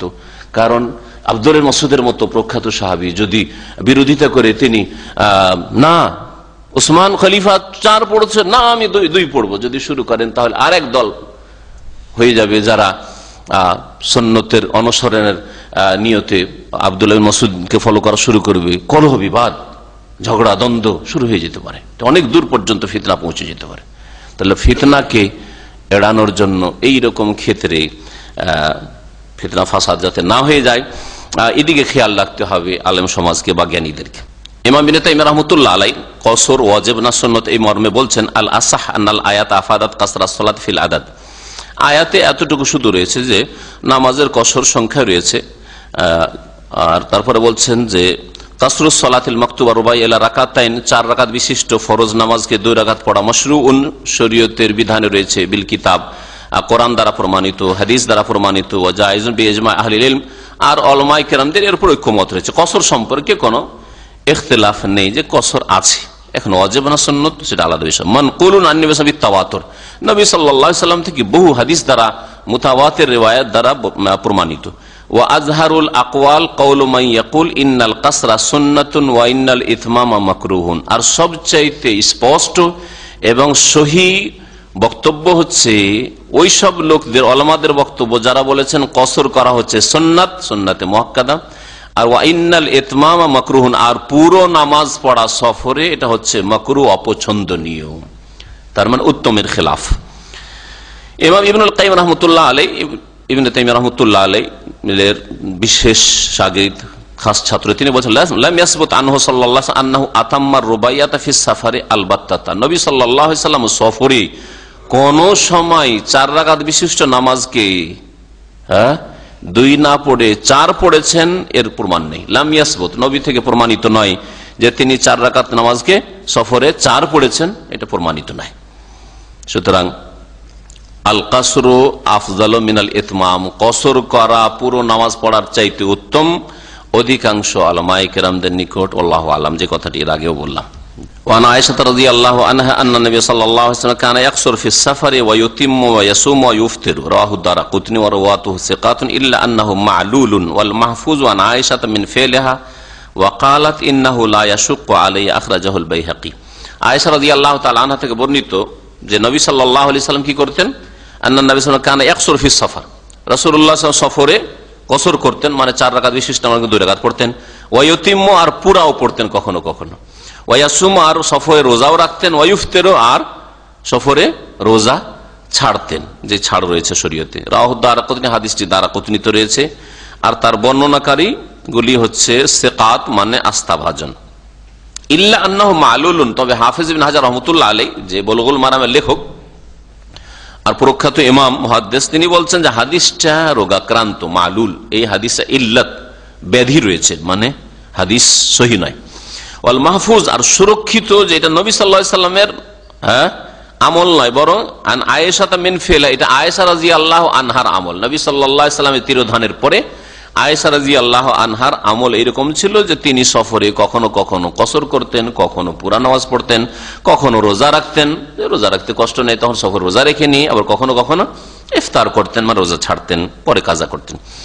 ওয়াকালাত, আর আয়েশা রাদিয়াল্লাহু তাআলা আনহা বলতেন, উম্মুল মুমিনিন ইন্নাহু লা ইয়াশুক্কু আলাইয়া, আমার সফরে রোজা রাখলে কষ্ট হয় না, এইরকমই সফরে আমার 4 রাকাত নামাজ পড়তে কষ্ট হয় না, অসুবিধা কি, আমি 4 রাকাত নামাজ পড়লাম, সফরে রোজা রাখলাম।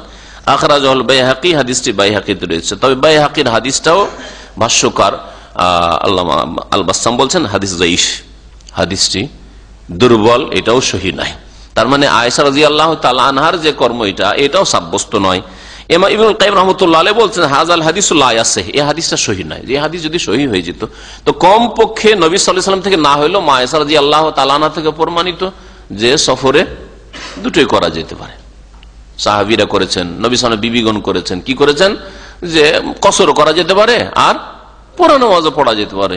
এটা প্রমাণ হয়ে গেল তো খুব সহজ, তাহলে দুটোই ঠিক আছে, এরকম ধরে নিতাম। কারণ আয়েশা রাদিয়াল্লাহু তাআলা নবী সাল্লাল্লাহু আলাইহি ওয়াসাল্লাম বিরোধিতা করবেন, এটা হইতে পারে না, নিশ্চয়ই তার কাছে এইরকমের কোন দলিল প্রমাণ রয়েছে, তার ভিত্তিতে তিনি এই আমল করেছেন, কিন্তু হাদিস সহিহ নয়। ওয়াসামিতু শাইখ আল ইসলাম ইবনে তাইমিয়া রাহিমাহুল্লাহ বলছেন, আমার ওস্তাদ ইবনে তাইমিয়া রাহমাতুল্লাহর কাছে শুনেছি, ইয়াকুল, বলতেন তিনি, হুয়া কাযিবুন আলা রাসূলিল্লাহ সাল্লাল্লাহু আলাইহি ওয়াসাল্লাম, যে আয়েশা রাদিয়াল্লাহু আনহা বা নবী সাল্লাল্লাহু আলাইহি ওয়াসাল্লাম সফরে কসর করতেন, পুরা নামাজ পড়তেন, দুটোই করতেন, রোজা রাখতেন, ইফতার করতেন, এই মর্মে যে হাদিসটি বর্ণিত হয়েছে এটা রাসূলুল্লাহ সাল্লাল্লাহু আলাইহি ওয়াসাল্লামের উপর মিথ্যা রচনা, বরং এই হাদিস সহিহ নয়, মানে জাল হাদিস। ও আনকারাহুল ইমাম আহমদ, ইমাম আহমদ পর্যন্ত 4 ইমামের একজন এবং বড় মুহাদ্দিস, তিনিও এই হাদিসটির উপর আপত্তি করেছেন, অস্বীকার করেছেন।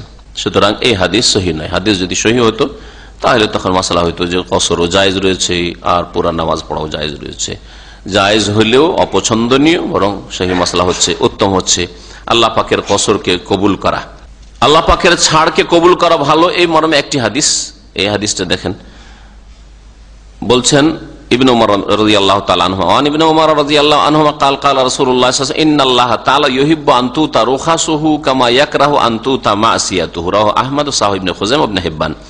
আব্দুল্লাহ বিন উমর রাদিয়াল্লাহু তাআলা আনহু থেকে বর্ণিত, তিনি বলছেন যে রাসূলুল্লাহ সাল্লাল্লাহু আলাইহি ওয়াসাল্লাম বলেছেন, আল্লাহ তাআলা পছন্দ করেন, ইউহিব্বু, ভালোবাসেন, আন তুতা রুখাসাহু, যে তার ছাড়গুলির উপর আমল করা যাবে, আল্লাহ পাকের ছাড়ের উপর আমল করা হোক, এটা আল্লাহ পছন্দ করেন। আল্লাহ পাক ভালোবাসেন, পছন্দ করেন যে তার যে রুখসাত, ছাড়গুলি রয়েছে, ডিসকাউন্ট রয়েছে, সেগুলির যেন বাস্তবায়ন করা হয়। আল্লাহ যখন ছাড় দিয়েছেন আমল করেন। কামা ইয়াকরাহু, যেমন আল্লাহ পাক ঘৃণা করেন, আল্লাহ পাক অপছন্দ করেন, আনতুতা মাসিয়াতুহু, যে তার বিরুদ্ধাচরণ কেউ করবে। অর্থাৎ আল্লাহ পাক যেমন এটা পছন্দ করেন না যে কেউ তার নাফরমানি করুক, বিরুদ্ধাচরণ করুক, গুনাহ করুক।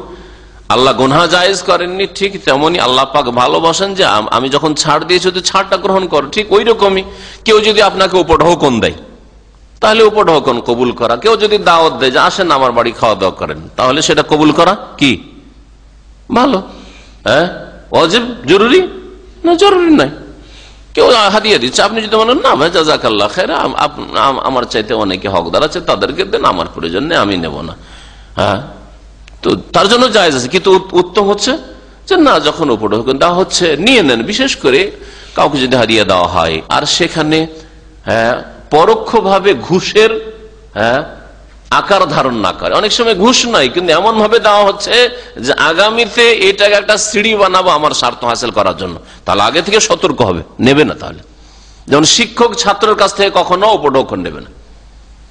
পরীক্ষা রেজাল্ট ফলাফল শিক্ষকের হাতে রয়েছে, এক্সামিনার, আর উপঢৌকন দেওয়া হচ্ছে পরীক্ষার 6 মাস 1 বছর আগে থেকে দেওয়া হচ্ছে না, এখন থেকে দিয়ে রাখি। কারণ ঠিক পরীক্ষার সময় দিলে দিনদার লোক আছে, নেবে না, বুঝে নিবে, টের পেয়ে যাবে যে আমাকে কি জন্য এখন দিচ্ছে, এতদিন কেন দেয়নি, তাই না? না, তাহলে নেবে না। কিন্তু যদি দেখা যায় যে না, উপঢৌকন দেওয়া হচ্ছে, গিফট দিচ্ছে, আর গিফটটা না নিলে মনে কষ্ট হয়ে যাবে, সম্পর্কে দূরত্ব হয়ে যাবে, অবনতি ঘটবে সম্পর্কে, তাহলে এই ক্ষেত্রে আল্লাহ পাক পছন্দ করেন যে গিফট কবুল করো যখন দেওয়া হচ্ছে। এই জন্য আল্লাহ পাকে যখন রুখসাত, ছাড়, আল্লাহ পাকের গিফট, হাদিয়া, তখন এই হাদিয়া কবুল করা ভালো। কসরের ক্ষেত্রে যে সব ছাড় আল্লাহ পাক শরীয়তে দিয়েছে সেই ক্ষেত্রে। রাওয়াহু আহমদ, হাদিসটি মুসনাদ আহমদের, এবং ইমাম ইবনে খুজাইমা আর ইবনে হিব্বান সহিহ বলেছেন। অর্থাৎ ইবনে খুজাইমা তো হাদিসটা রয়েছে, ইবনে হিব্বানে রয়েছে। ওয়া ফি রিওয়ায়াতিন কামা ইউহিব্বু আন তুতা আযাইমুহু, আর এক হাদিস আবার অন্য ভাষায় রয়েছে, ইন্নাল্লাহ তাআলা ইউহিব্বু আন তুতা রুখাসাহু কামা ইউহিব্বু আন তুতা আযাইমুহু। তো রুখসাত আর আজিমাত কি জিনিস? রুখসাত হচ্ছে আল্লাহ পাকের ছাড়, আর আজিমাত যে আল্লাহ পাকের নির্দেশ, যা নির্দেশ দেওয়া হয়েছে। তো হাদিসের অর্থ কি হয়ে যাবে? আল্লাহ পাক ভালোবাসেন যে আল্লাহ পাকের ছাড়গুলি কি করা হোক, পালন করা হোক, বা ছাড়গুলির বাস্তবায়ন করেন। ছাড় দিয়েছেন, পালন করেন, বাস্তবায়ন করেন। যেমন আল্লাহ পাক পছন্দ করেন আনতু তাজাইমহু, তার যেগুলি নির্দেশাবলী সেই নির্দেশগুলি পালন করা হোক। আল্লাহ পাক যেগুলিকে ওয়াজিব করেছেন, ফরজ করেছেন, সেগুলি যেমন নির্দেশ পালন করা আল্লাহ পাক ভালোবাসেন যে করো, ঠিকই তেমনি আল্লাহ যেখানে ছাড় দিয়েছেন, যদিও ছাড়, সেটাও গ্রহণ করো, এটা আল্লাহ পাক পছন্দ করেন। হাদিস সহিহ, হাদিস হচ্ছে সহিহ, এই ক্ষেত্রে কোনো দ্বিমত নেই। আল্লাহ পাক রব্বুল আলামিন যেসব ছাড় দিয়েছেন সেসব ছাড়ের দিকে শুরুতে আমি ইঙ্গিত করেছি। তার মধ্যে হচ্ছে একটি ইবাদতে আল্লাহ পাকের ছাড়, যেমন নামাজে কসর, তারপরে 2 ওয়াক্ত জমা করা, 1 ওয়াক্তে যোহর আসর জমা করা, মাগরিব এশা জমা করা। এইরকম রমজানের দিনে অসুস্থ লোকের জন্য, মুসাফিরের জন্য পানাহার করা জায়েজ, তারপর অন্য সময় কাজা করবে। এইরকমই মোজার মাসা করা, মোজার মাসা করা ছাড় নয়, ছাড়। মোজার মাসা ছাড়, আল্লাহ পাক ছাড় দিয়েছেন মুসাফিরের জন্য 3 দিন 3 রাত, আর মুকিমের জন্য 1 দিন 1 রাত। আপনি সারা জীবনটা চলে যাচ্ছে, মুসাফির হইলেও আর মুকিম হইলেও, শীত হইলেও ঠান্ডা হইলেও আপনি মোজার মাসাই করতে চান না, তার মানে আপনি আল্লাহ পাকের ছাড় বা গিফট মোটেই কবুল করতে চান না। এটা ভালো জিনিস নয়। যদিও ছাড় আপনি কবুল করেন, আরে মাঝে মধ্যে তো, মাঝে মধ্যে খুলে দেন, ঠিক আছে, বাঁধন, কিন্তু মাঝে মধ্যে তো এই ছাড় কবুল করেন। আল্লাহ পাক এটা ভালোবাসেন। আল্লাহ পাক যখন ছাড় দিয়েছেন, আল্লাহ পাক ভালোবাসেন যে তার ছাড়টা গ্রহণ করো। এসব হচ্ছে আল্লাহ পাকের পক্ষ থেকে ছাড় এবং সহজ করে দাও আল্লাহর বান্দাদের জন্য। এরপরে শুরু হবে সফরের দূরত্ব, কত দূর গেলে মুসাফির গণ্য হবে বা সফর গণ্য হবে, আর সেই সফরে কসর করা যাবে, এবং কতদিন ধরে আপনি সফরে থাকলে কসর করতে পারবেন, তারপরে কসর করতে পারবেন না। এই বিষয়গুলো ইনশাআল্লাহ তাআলা আল্লাহ পাক সহি সালামত রাখলে আগামী সপ্তাহে আলোচনা হবে। আল্লাহ পাক রব্বুল আলামিন যেন আমাদের দিন জানার এবং দিন পালন করার, দিনকে সাদরে গ্রহণ করার, দিনের বাস্তবায়ন করার সার্বিক জীবনে তৌফিক দান করেন। আল্লাহ পাক আমাদেরকে হেদায়েতের পথে কায়েম রাখেন। আল্লাহ পাক রব্বুল আলামিন যেন আমাদের জান্নাতুল ফিরদৌস দান করেন। বালা মুসিবত থেকে আল্লাহ পাক, দিন দুনিয়ার ফিতনা থেকে আল্লাহ পাক যেন বাঁচিয়ে রাখেন। সুবহান রাব্বিকা রাব্বিল ইজ্জাতি আম্মা ইয়াসিফুন ওয়া সালামুন আলাল মুরসালিন আলহামদুলিল্লাহি রাব্বিল আলামিন। এই ক্ষেত্রে জমা করতে পারেন যদি আপনি যে শহরে বসবাস করেন শহরের বাইরে চলে যান। শহরের বাইরে চলে গেলেই কসর শুরু করা যেতে পারে যদি দূরত্ব আপনার কসরের দূরত্ব থাকে। তো দেশে যাচ্ছেন মানে কসরের দূরত্ব, কসরও করা চলবে আর জমাও করতে পারেন। সুতরাং এয়ারপোর্ট শহরের বাইরে 91 থেকে বেরিয়ে গেলে আপনি রিয়াদ যাচ্ছেন বা তার থেকে বেশি দূরে যাচ্ছেন, 80 কিলোমিটারের বেশি মোটামুটি যাচ্ছেন, 77 কিলোমিটার ওলামারা বলেছেন, অথবা যাকে কসর বলা হয়, আগামী সপ্তাহে আলোচনা আসবে। দেশের ভাষায় যেই দূরত্বকে, যে ডিস্টেন্সকে সফর বলা হয় সেটাই সফর, এটা একটা মত গবেষক ওলামাদের। আর কেউ কেউ বলছেন সেটা 77 থেকে 80 কিলোমিটার। তো আপনি যেহেতু এই দাম্মাম থেকে বেরিয়ে যাওয়া মানে 91 বেরিয়ে গেলে, আজকাল দাম্মাম বেরিয়ে গেল সাধারণত, হ্যাঁ, তো সেজন্য এয়ারপোর্টে গিয়ে আপনি জমা করে সেখানে জোহরের সাথে আসর পড়ে নিতে পারেন। আর যদি মনে করেন যে আমি আপন আপন ওয়াক্তে পড়বো, সেটাও ছাড়। জমা করা কিন্তু কসরের মতো গুরুত্বপূর্ণ নয়, জমা করা জায়েজ, জমা করা হচ্ছে জায়েজ। এই দুটো মাসলায় পার্থক্য রয়েছে। আর কসর করা হচ্ছে সুন্নাতে মুআক্কাদা। জি হ্যাঁ, নবী সাল্লাল্লাহু আলাইহি ওয়াসাল্লাম সফরে জমাও করেছেন, আবার জমা করেননি, ওয়াক্তেও নামাজ পড়েছেন। এই জন্য জমা করতে হবে, অসুস্থ থাকলে না, বৃষ্টি হলে জমা করতেই হবে, এটাও জরুরি না। এইরকমই আপনার কি বলছে, সফরে আপনাকে জমা করতে হবে না। যদি মনে করেন প্রত্যেক ওয়াক্তে আমার নিজের গাড়ি আছে, পেট্রোল পাম্পে থামবো, ওয়াক্তে ওয়াক্তে নামাজ পড়বো, কোনো দোষ নেই। তবে মাঝে মধ্যে এই ছাড় কবুল করেন, আপনি ছাড়ের উপর আমল করেন। হজের মাসালায় এই জন্য সূক্ষ্ম টার্ম ফরজ অজেব না, ফরজ অজেব নয়, বরং রুকুন ওয়াজিব। রুকুন ওয়াজিব শুধু হজে না, নামাজেও, নামাজের ভিতরেও আরকান আছে, ওয়াজিবাত আছে আর সুন্নত আছে, ওই রকমই হজে উমরাতেও আছে। রুকুন, ওয়াজিব আর সুন্নাত, এই তিনটি জিনিসের সমষ্টির নাম হচ্ছে যে কোনো ইবাদত বন্দেগী। যে কোনো ইবাদত বন্দেগী কিছু রুকুন আছে, কিছু ওয়াজিবাত আছে, আর কিছু কি আছে, সুন্নাত আছে। আর শেখ মুহাম্মদ রহমতুল্লাহ আলাইহি তার যে মানাসিকুল হজ, হজের কিতাব আছে, তাতে বলেছেন যে যেগুলি রুকুন আর ওয়াজিব সবগুলি হচ্ছে ফরজ, রুকুনগুলিও ফরজ আর ওয়াজিবাত গুলিও হচ্ছে ফরজ। এই রকমের নামাজের 14টি কি আছে, রুকুন আছে, 8টি আছে ওয়াজিব, সবগুলি হচ্ছে ফরজ।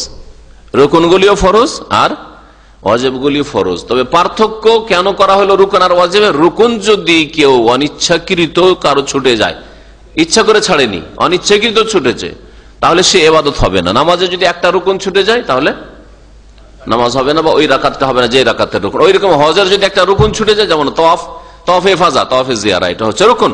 সুতরাং কেউ যদি তওয়াফই না করে তাহলে তার হজ উমরা হবে না, হজ উমরা হবে না।